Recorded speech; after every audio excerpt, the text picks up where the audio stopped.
شامل تھے وہ اس رسپانس میں جو آج آپ نے سینٹ میں دیا ہے؟ نہیں، یہ جو رسپانس جو ہے یہ مجھے منسٹری آف ڈیفینس نے میں نے جب مجھے سینٹ میں کہا گیا ہے، مجھے حکم کیا گیا کہ میں رسپانس دوں تو میں نے منسٹری آف ڈیفینس کو کہا تھا کہ وہ مجھے اس کا آفیشیل رسپانس جو ہے وہ بنا کے دیں، اور میں نے we had discussions with in the ministry, اور اس کے بعد جو یہ ٹیکسٹ سامنے آیا ہے وہ میں نے آج پڑھ کے سنا دیا ہے۔ پوزیشن کیا ہے اس اتحاد کے حوالے سے؟ پاکستان کا کیا کردار ہے اس اتحاد کے میرا خیال ہے خان صاحب اس میں کوئی اس وقت حتمی بات جو ہے اس کی صورت یا اس کی شکل جو ہے جب سامنے آئے گی تو وی آر باؤنڈ، ہمیں پارلیمنٹ کے فلور پہ بھی، میڈیا پہ بھی، اور قوم کو بھی جو ہے ہم بتانے کے بالکل we are obligated to do that, اور ہمارا فرض ہے کہ ہم بتائیں گے۔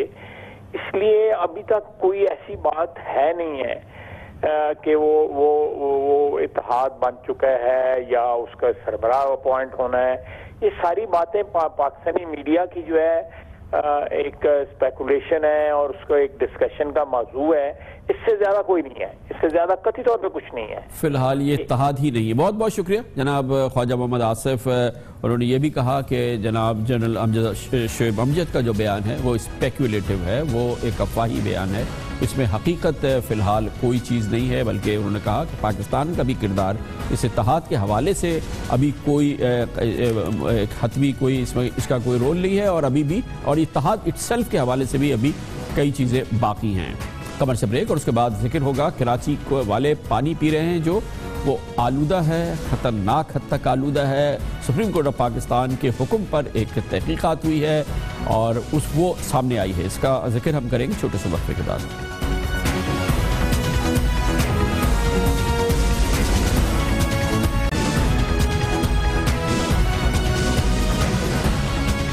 سب کو پتا ہے کہ کراچی جو کہ پاکستان کے ریونیو میں تقریباً 70% کنٹریبیوٹ کرتا ہے، وہاں پر کوڑے اٹھانے کا اس وقت عملاً کوئی نظام نہیں ہے۔ یہاں کی سڑکیں ٹوٹی پھوٹی ہوئی ہیں، یہاں پر ماس ٹرانزٹ یا پبلک ٹرانسپورٹ کا کوئی نظام نہیں ہے۔ اب یہ ایک اور انکشاف سامنے آیا ہے، ایک اور ہوش ربا انکشاف، جس کے مطابق کراچی کی شہری اس وقت روزانہ 20 کروڑ گیلن آلودہ پانی پینے پر مجبور ہے، خطرناک پانی ہے، جبکہ Karachi water and sewerage board کے پاس پانی فلٹر کرنے، کلورین ملانے اور مضر صحت اجزاء کی جانچ کا نظام بھی موجود نہیں ہے۔ اس وقت کراچی میں پانی کی ضرورت لگ بھگ 1 ارب گیلن روزانہ ہے، لیکن دریائے سندھ سے اسے 55 کروڑ گیلن پانی فراہم کیا جا رہا ہے، جس کا 40% یعنی 20 کروڑ گیلن پانی نہ تو فلٹر کیا جاتا ہے اور نہ اس میں کلورین ملائی جاتی ہے، جیسا آتا ہے آگے پہنچا دیا جاتا ہے۔ یہ تشویشناک صورتحال اس وقت سامنے آئی جب کراچی میں آلودہ پانی کی فراہمی کا جائزہ لینے کے لیے سپریم کورٹ آف پاکستان کے حکم پر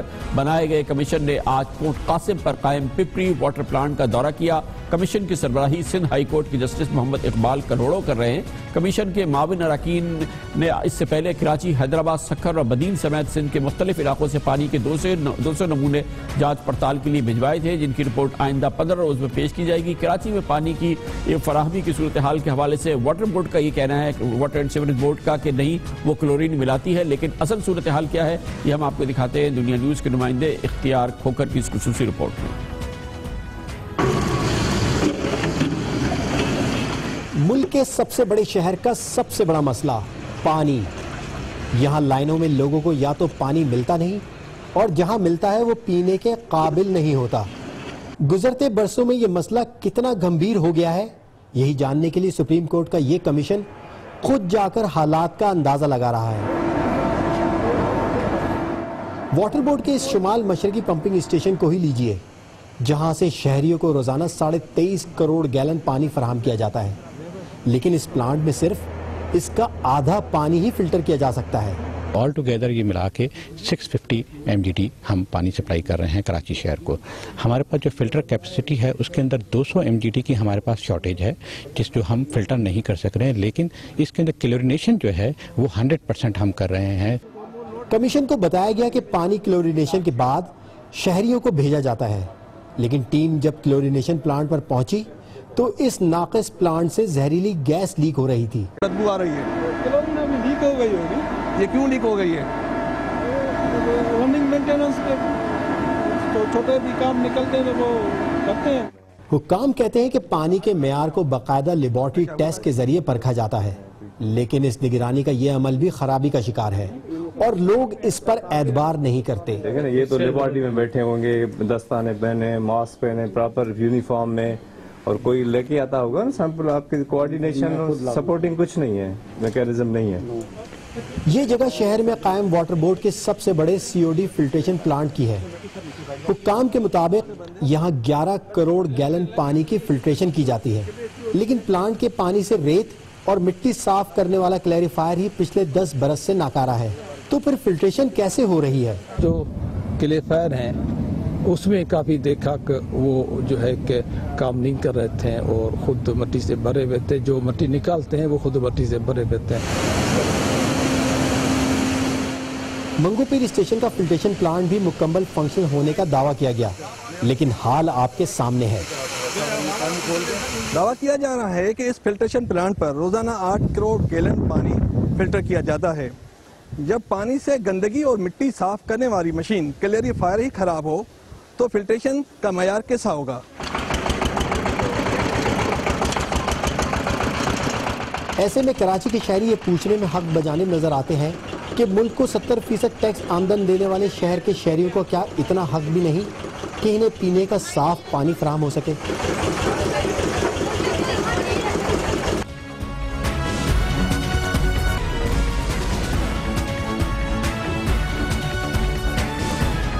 welcome back. Supreme court of Pakistan میں جسٹس آصف سعید کھوسہ کی سربراہی میں 5 رکنی بینچ نے پاناما کیس کی آج چھٹی سماعت کی۔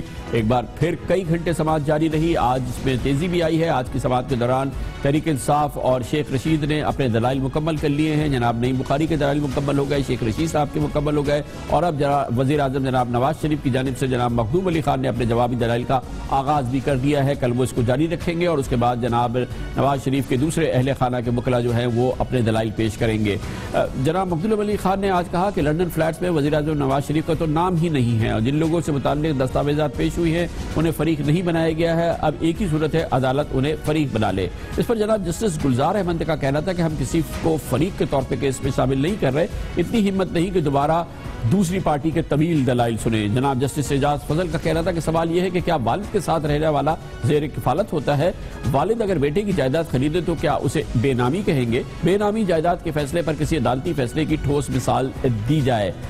آج سماعت کے دوران جماعت اسلامی کے وکیل کے دلائل پر جناب جسٹس آصف سعید کھوسہ نے کہا کہ جماعت اسلامی نے سب کے احتساب کی بات کی، لیکن اس کی درخواست میں تو وزیر اعظم کو فریق ہی نہیں بنایا گیا ہے۔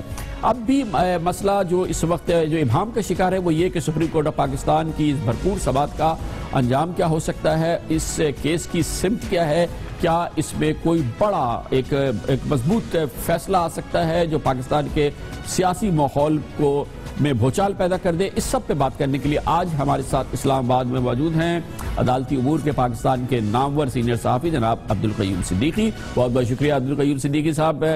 پہلا تو سوال یہی ہے کہ سماعت ہو رہی ہے، بھرپور سماعت ہو رہی ہے، لیکن سماعت کا انجام کیا ہو سکتا ہے؟ یہ فیصلہ اس سلسلے میں کیا ایسا کوئی آ سکتا ہے جو کہ سسٹم کو ہلا دے کسی بھی صورت میں؟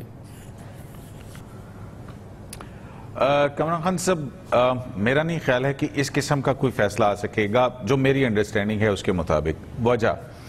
وجہ یہ ہے کہ اس ساری صورتحال میں آج جو ہے ایک ان کا موقف بنتا ہے، وہ یہ ہے کہ پرائم منسٹر آف پاکستان کو نااہل قرار دے دیا جائے۔